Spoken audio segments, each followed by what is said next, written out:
Pemirsa, 54 guru dari 3 sekolah di Sragen, Jawa Tengah positif COVID-19. Diduga penularan terjadi saat guru-guru membuka masker untuk foto bersama.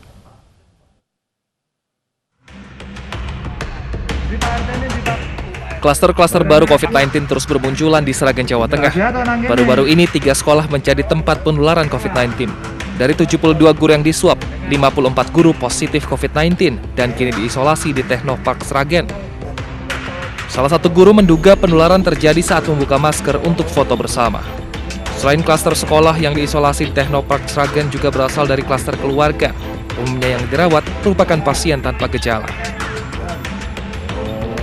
Supaya diawasi, kenapa? Jangan sampai nanti orang yang isolasi di rumah itu tahu-tahu ada gejala tidak tahu, terus kemudian gejala berat baru dirujuk setelah sampai di rumah sakit kan gejala berat akhirnya masuk ICU itu seperti itu. Kalau di sini kan terpantau dan temennya banyak, otomatis kan saling ini.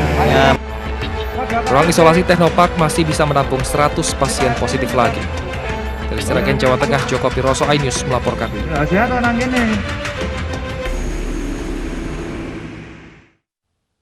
Pemirsa, kasus COVID-19 di Jakarta masih terus mengalami penambahan pasca libur Lebaran. Bahkan kini di Rumah Sakit Darurat COVID-19 Wisma Atlet, jumlah pasien sudah menembus lebih dari 5.000 orang. Sempat menghentikan sementara penerimaan pasien pada Selasa kemarin karena seluruh tempat tidur sudah terisi penuh. Kini Wisma Atlet sudah kembali dibuka. Sebelumnya Wisma Atlet hanya menampung 5.994 pasien, sementara jumlah pasien sudah mencapai lebih dari 5.400 pasien. Kini Wisma Atlet pemirsa kembali menerima pasien karena adanya penambahan 2.000 tempat tidur. Sebagai antisipasi, Tower 8 di Pademangan juga akan dioperasikan. Dari kasus, ya jumlah kasus yang khususnya ini di DKI, karena kita merawat di DKI dan sekitar DKI, jadi ini adalah suatu peningkatan kasus yang tinggi, ya. Jadi ini kita harus betul-betul sikapi bersama. Jadi saat ini hunian kita karena kita juga meningkatkan kapasitas tempat tidur dari yang ada tadinya 5.994, tapi kita tingkatkan menjadi 7.394 saat ini, sehingga kapasitas hunian atau proporsi hunian saat ini adalah 73,50. Kasus COVID-19 meningkat drastis selama seminggu terakhir. Rumah Sakit Darurat Wisma Atlet Kemayoran mengalami lonjakan pasien. Lalu bagaimana tingkat okupansinya saat ini? Sudah ada Mahathir Muhammad di Wisma Atlet Kemayoran, Jakarta. Selamat siang Mahathir, bagaimana saat ini kondisinya di sana untuk okupansi pasien, pasien positif?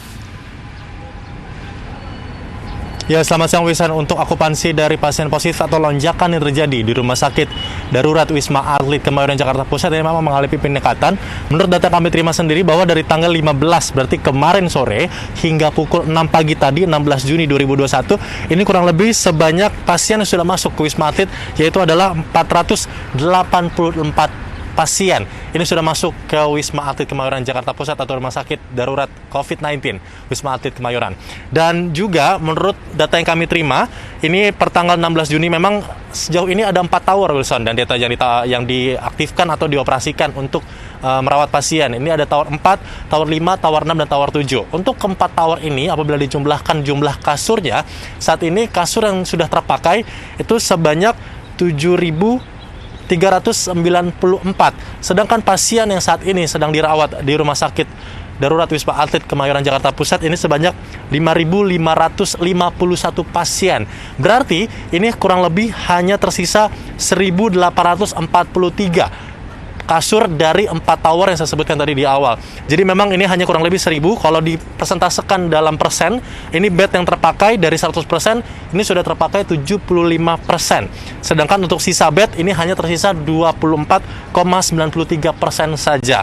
Dan menurut situasi kami tadi pagi saat kami tiba di Rumah Sakit Wisma Atlet Darurat COVID-19 di Wisma Atlet Kemayoran, Jakarta Pusat, ini memang tadi pagi masih ada sejumlah calon pasien. Ini mereka datang dan juga membawa peralatan yang cukup banyak, ya, seperti ada yang membawa tas ransel, ada juga membawa koper, tadi diantar oleh keluarganya dengan menggunakan kendaraan.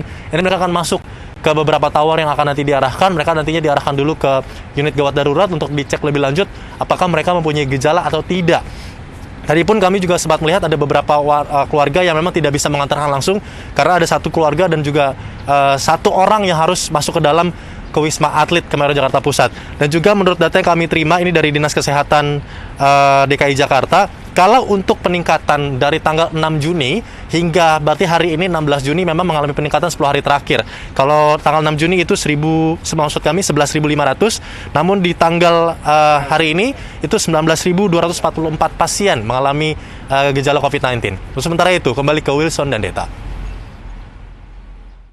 Baik, terima kasih Mahathir atas laporan Anda. Ini menjadi pengingat bagi kita semua bahwa COVID masih terus naik dan juga berada di sekitar kita. Jadi patuhi protokol kesehatan dan kurangi aktivitas di luar dengan berkerumun ya. Pemirsa, tidak hanya di Wisma Atlet, Geraha Wisata Taman Mini Indonesia Indah kini menerima pasien COVID-19 tanpa gejala untuk menjalani isolasi. Dengan lonjakan kasus yang terus terjadi di geraha ini dapat menampung 100 pasien. Geraha Wisata TMII kembali dibuka untuk fasilitas isolasi mandiri pasien COVID-19 tanpa gejala. Hingga saat ini sejumlah pasien COVID-19 tanpa gejala telah menempati tempat isolasi mandiri terkendali yang berisi 33 kamar. Pihak pengelola juga telah memasang garis pembatas untuk membatasi aktivitas warga yang sedang melakukan isolasi. Fasilitas isolasi terkendali memiliki kapasitas maksimal sebanyak 100 pasien. Pasien yang melakukan isolasi mandiri di tempat ini rata-rata merupakan pasien rujukan dari sejumlah fasilitas kesehatan di Jakarta Timur.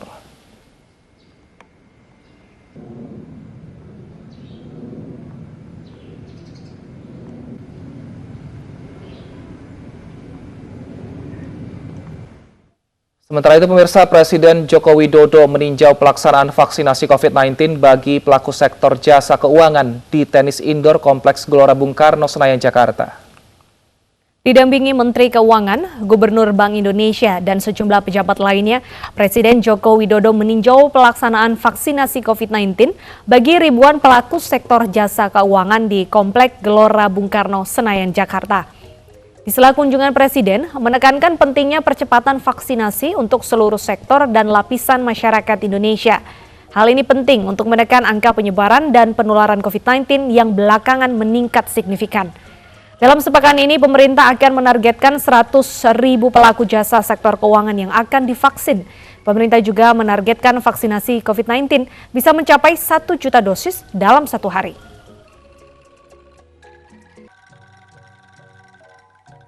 Vaksinasi massal di sektor jasa keuangan yang diikuti kurang lebih 10.000 peserta yang nanti targetnya kita dalam seminggu ini kurang lebih 100.000.